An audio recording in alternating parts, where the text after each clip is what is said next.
कुछ ऐसे व्यूज आते हैं तो डेफिनेटली तुम्हारा शॉर्ट्स चैनल भी फ्रीज हो चुका है। और इस वीडियो में मैं तुम्हें ये तो बताऊंगा ही कि कैसे तुम अपने शॉर्ट्स चैनल को अनफ्रीज करवा सकते हो। साथ में ये भी बताऊंगा कि ऐसी कौन सी गलतियां हैं जिनकी वजह से तुम्हारा शॉर्ट्स चैनल फ्रीज हो जाता है। इनफैक्ट यही नहीं, हम इस वीडियो में ये भी जानेंगे कि शॉर्ट को कैसे अपलोड करना चाहिए, किस टाइम पे शॉर्ट को अपलोड करने से हमारी शॉर्ट वायरल हो जाती है, शॉर्ट का एल्गोरिदम काम कैसे करता है, कीवर्ड्स और हैशटैग को टाइटल में कैसे यूज करना चाहिए और भी बहुत कुछ। तो आओ सबसे पहले ये जानते हैं कि शॉर्ट्स का एल्गोरिदम एक्चुअली काम कैसे करता है। तुमने कभी ना कभी अपने शॉर्ट्स चैनल पे कुछ ऐसे व्यूज के ग्राफ तो देखे ही होंगे जिसमें स्टार्टिंग में थोड़े बहुत व्यूज आते हैं, देन एक स्पाइक दिखती है एंड उसके बाद एक फ्लैट लाइन दिखती है और लास्ट में इस फ्लैट लाइन को देखने से ऐसा लगता है कि YouTube हमारी शॉर्ट किसी को भेज ही नहीं रहा है। बट ये सच नहीं है, बिकॉज जब भी तुम एक शॉर्ट को अपलोड करते हो YouTube पे तो YouTube का एल्गोरिदम तुम्हारी शॉर्ट को कुछ रैंडम लोगों को भेजता है। और वो ऐसा क्यों करता है आओ जानते हैं। क्या तुम्हें पता है YouTube ये कैसे डिसाइड करता होगा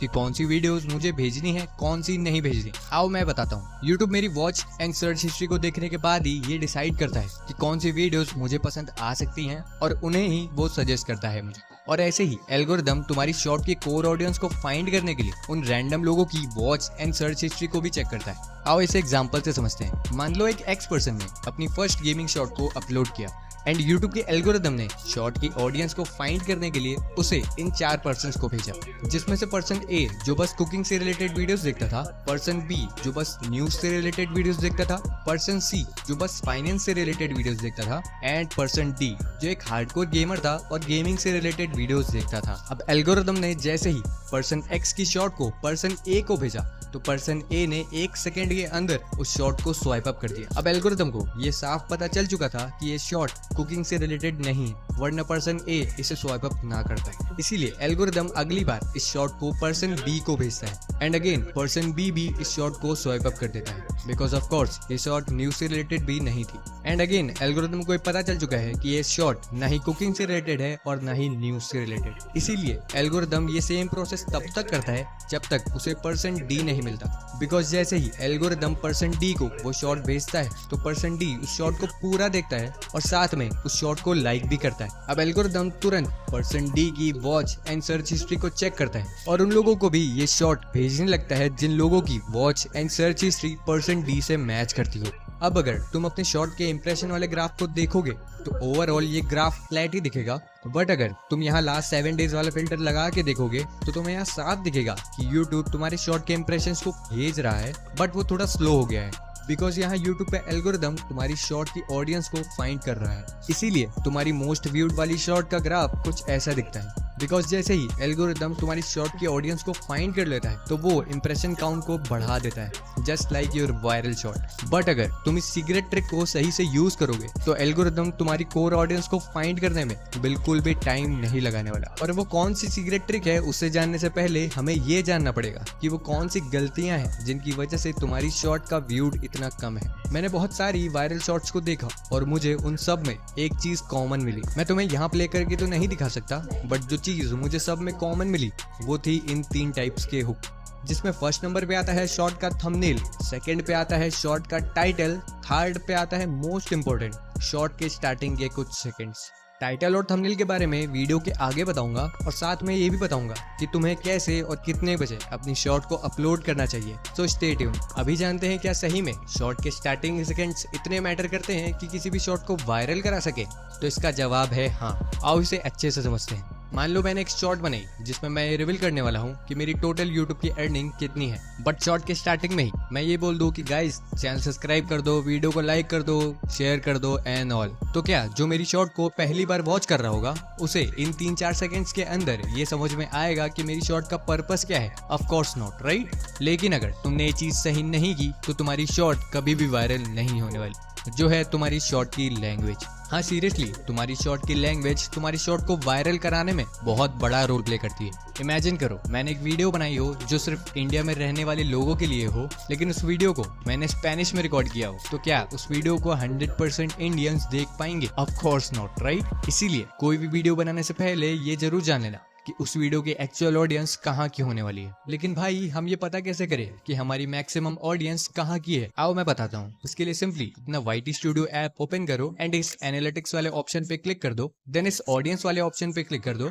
थोड़ा स्क्रॉल डाउन करने के बाद तुम्हें यहाँ जियोग्राफिक का ऑप्शन मिलेगा, उस पे क्लिक कर दो एंड इस 28 डेज वाले फिल्टर को लाइफ टाइम पे सेट कर दो। तुम यहाँ देख सकते हो मेरी 33% से भी ज्यादा ऑडियंस इंडिया की है। तो ऑफ कोर्स अगर मैं अपनी वीडियो की लैंग्वेज हिंदी रखूंगा तो नो डाउट 80 से 90% इंडियंस मेरी वीडियोस को आराम से समझ जाएंगे। लेकिन भाई क्या टाइटल और डिस्क्रिप्शन भी हमारी शॉर्ट को वायरल कराने में हेल्प करता है? वायरल ही नहीं, टाइटल और डिस्क्रिप्शन तुम्हारी शॉर्ट को अनफ्रीज कराने में भी काफी हेल्प करता है। आओ बताता हूँ कैसे। मान लो मैंने एक शॉर्ट बनाई हो जिसमें मैं माइनक्राफ्ट के गेम प्ले दिखा रहा हूँ, बट उसके टाइटल और डिस्क्रिप्शन में मैंने BGMI से रिलेटेड कीवर्ड्स और हैशटैग डाल रखे हो। तो अब भले ही मेरी वीडियो माइनक्राफ्ट से रिलेटेड थी, लेकिन YouTube का एल्गोरिदम उसे BGMI की वीडियोस देखने वाले लोगों को ही भेजेगा। इसका रीजन ये है कि YouTube का एल्गोरिदम तुम्हारी शॉर्ट को नहीं, तुम्हारी शॉर्ट के मेटा डेटा को देखता है। और मेटा डेटा में आती हैं ये 3 चीजें, तुम्हारी शॉर्ट का टाइटल, डिस्क्रिप्शन और कीवर्ड। लेकिन भाई हमें हैशटैग्स और कीवर्ड्स को कितना यूज करना चाहिए अपने डिस्क्रिप्शन में? इसका कोई एग्जैक्ट नंबर नहीं है मेरे पास, बट मैं अपने एक्सपीरियंस से बताऊं तो तुम्हें 10 से 15 हैशटैग्स और 20 से 25 कीवर्ड्स का यूज तो करना ही चाहिए अपने डिस्क्रिप्शन में। और भाई टाइटल में कितने यूज करूं? टाइटल में मैं सजेस्ट करूंगा कि तुम 5 से ज्यादा हैशटैग्स का यूज मत करो, बिकॉज ज्यादा हैशटैग्स यूज करने से एल्गोरिदम भी कंफ्यूज हो जाता है कि तुम किस हैशटैग को टारगेट करना चाहते हो। दैट्स वाई मैं सजेस्ट नहीं करूंगा कि तुम 5 से ज्यादा हैशटैग्स का यूज करो। और भाई क्या सही में हैशटैग्स और कीवर्ड को यूज करने से हमारा शॉर्ट चैनल भी अनफ्रीज हो सकता है? इसका जवाब है हाँ, बिकॉज जब भी तुम हैशटैग्स और कीवर्ड्स को अपने टाइटल और डिस्क्रिप्शन में यूज करते हो तो एल्गोरिदम को काफी हेल्प मिलती है तुम्हारी कोर ऑडियंस को फाइंड करने में। बाय द वे अगर तुम भी ये मिस्टेक करते हो तो 100% चांसेस आर कि तुम्हारा शॉर्ट चैनल भी फुल्ली फ्रीज हो जाएगा। और वो क्या है बताऊंगा, लेकिन उससे पहले 1 मिनट के अंदर ये जानते हैं कि कैसे तुम्हें अपनी शॉर्ट को अपलोड करना चाहिए।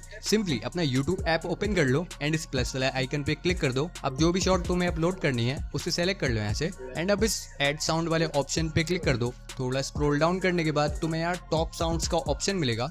By the way top sounds के अंदर जितने भी सॉन्ग्स तुम्हें मिलते हैं वो सारे एकदम ट्रेंडिंग होते हैं, इसीलिए बहुत ज्यादा चांसेस है कि जो सॉन्ग तुम सेलेक्ट करते हो उस सॉन्ग के साथ तुम्हारी शॉर्ट्स भी वायरल हो सकती है। इनफैक्ट तुम देख सकते हो इस सॉन्ग पे टोटल कितनी सारी शॉर्ट्स बन चुकी है, तो मैं भी इसे ही सेलेक्ट कर लेता हूँ ताकि इस सॉन्ग की वजह से मेरी भी शॉर्ट रैंक करने लगे। यहाँ पे सॉन्ग को सेलेक्ट करने के लिए तुम्हें बस इस एरो पे क्लिक करना होगा, देन इस आइकन पे क्लिक करना है एंड दैट्स इट। अब तुम्हें बस ऑडियो वाले सेक्शन में जाके अपनी ऑडियो को 100% रहने देना है और सॉन्ग वाली ऑडियो को 5% कर देना है। जैसे ही ऑडियो सेलेक्ट हो जाए तो तुम इस क्रॉस वाले आइकन पे क्लिक कर देना, देन इस नेक्स्ट वाले आइकन पे क्लिक कर देना। अब अगर तुम अपनी शॉर्ट के लिए थंबनेल सेलेक्ट करना चाहते हो तो यहाँ पे तुम्हें एक पेंसिल वाला आइकन शो हो रहा होगा, उस पे क्लिक कर दो। अब जिस भी फ्रेम को तुम अपना थंबनेल बनाना चाहते हो उसे सेलेक्ट कर लो यहाँ से एंड दैट्स इट। अब जैसे ही तुम्हारी वीडियो 100% प्रोसेस हो जाए तो तुम उसे तुरंत पब्लिक भी कर सकते हो। भाई तुमने ये तो बता दिया कि अपलोड कैसे करना है, बट ये नहीं बताया कि हर वीक मुझे कितनी शॉर्ट अपलोड करनी चाहिए। यहाँ भी इसका कोई एग्जैक्ट नंबर नहीं है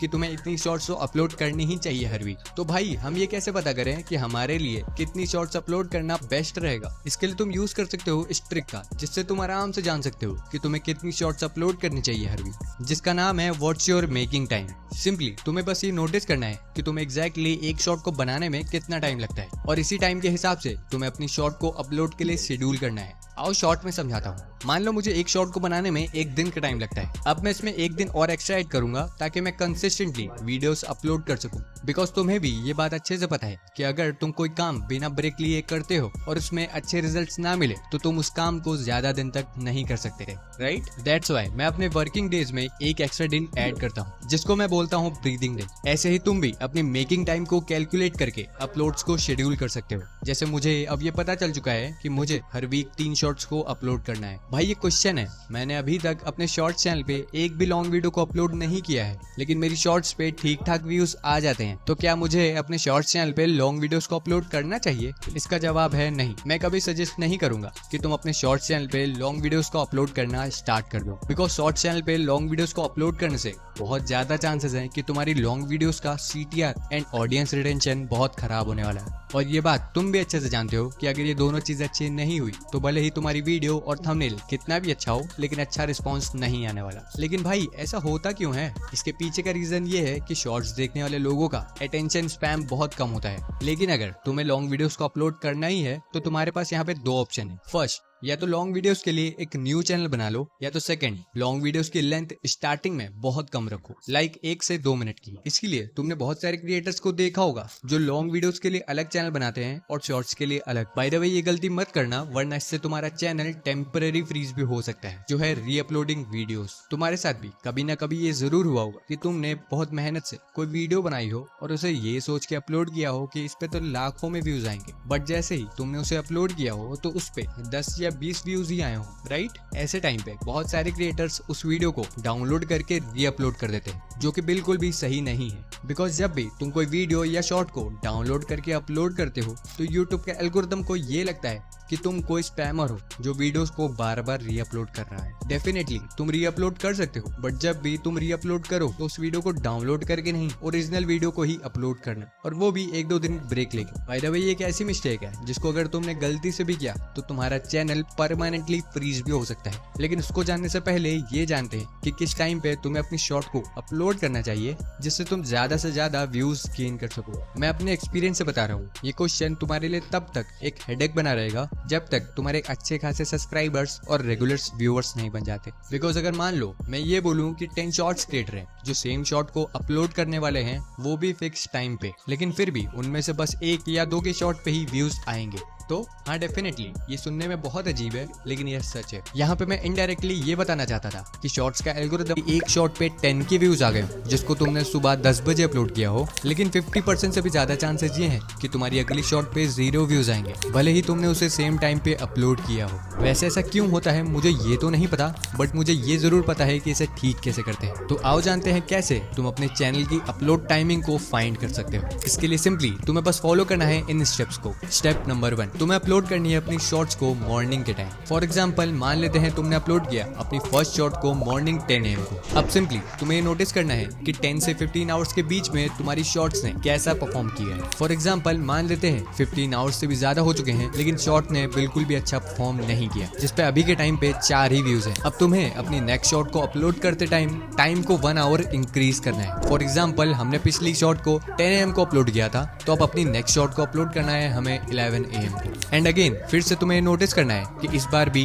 10 से 15 आवर्स के बीच में तुम्हारी शॉर्ट ने कैसा परफॉर्म किया। फॉर एग्जांपल मान लेते हैं इस बार शॉर्ट ने ठीक ठाक परफॉर्म किया है, उस पे व्यूज आ चुके हैं 2.7 के, तो अगली बार हमें सेम टाइम पे शॉर्ट को अपलोड करना है। चलो मान लेते हैं सेम टाइम पे शॉर्ट को अपलोड करने के बाद भी उस शॉर्ट ने अच्छा परफॉर्म नहीं किया, तो अब क्या? तो अब हमें फिर से टाइम को इंक्रीज करना है जो कि 11 AM से 12 AM हो जाएगा, और फिर से 10 से 15 आवर्स के बीच में परफॉर्मेंस को चेक करना है। एंड जैसे ही ये प्रोसेस 9 PM तक चला जाए तो तुम्हें सिंपली उस टाइम पे अपनी शॉर्ट्स को अपलोड करना स्टार्ट कर देना है जिन टाइम्स पे तुम्हारी कुछ शॉर्ट्स अच्छा परफॉर्म की थी। आई नो ये थोड़ा ट्रिकी है, बट सीरियसली ये वर्क करता है बिकॉज मैंने खुद ये ट्राई किया हुआ है। बाय द वे छोटी सी गलती तुम्हारे चैनल को परमानेंटली फ्रीज भी करवा सकती है, तो प्लीज इसे भूल से भी मत करना, जो है वॉच्ड बाय योरसेल्फ। आओ इसे शॉर्ट में समझते हैं क्यों और कैसे हमारा चैनल परमानेंटली फ्रीज हो जाता है इससे। फॉर एग्जाम्पल मान लेते हैं मैंने अपना एक न्यू चैनल बनाया जिसका नाम ए है, एंड उस पे मैंने अपनी फर्स्ट शॉर्ट को अपलोड किया, देन अपने उसी चैनल से मैंने अपनी फर्स्ट शॉट को वॉच कर लिया।